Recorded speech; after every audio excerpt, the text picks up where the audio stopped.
ఆంధ్రజ్యోతిలో ఇటీవల ఆకునూరి మురళి ఐఏఎస్ గారి ఆర్టికల్ ఒకటి ప్రచురితమై ప్రకంపనలు సృష్టిస్తున్నది.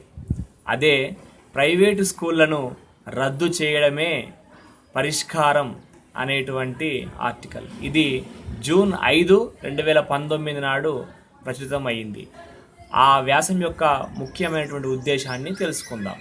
నాణ్యమైన విద్య అందాలంటే దేశంలో ప్రైవేటు పాఠశాలలను పూర్తిగా రద్దు చేయడం ఒక్కటే పరిష్కార మార్గంగా కనబడుతుందని వారి ఉద్దేశం.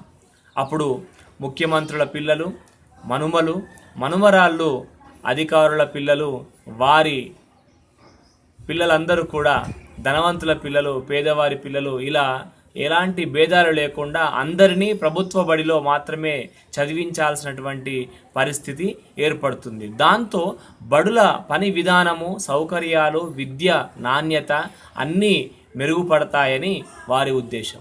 మండలానికి 6 నుండి 10 పాఠశాలలు పెట్టి మిగతా చిన్న గ్రామాలకు రవాణా వ్యవస్థ ఏర్పాటు చేయడం ద్వారా పాఠశాలల సంఖ్య తక్కువై ఉన్న పాఠశాలల సౌకర్యాలు మెరుగై విద్యా ప్రమాణాలు బాగా పెంపొందుతాయని వారి ఉద్దేశం.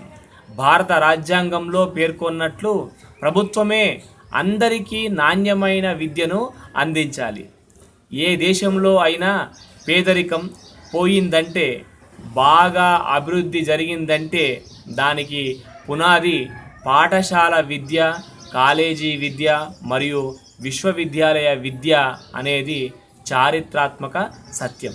కానీ మన దేశంలో ప్రభుత్వ పెద్దలు, రాజకీయ నాయకులు, అలాగే కాంట్రాక్టులకు ఇచ్చే ప్రాజెక్టుల పని మీద ఉన్నంత శ్రద్ధ పిల్లలకు నాణ్యమైన విద్యను అందించడానికి చూపట్టలేకపోతున్నారు.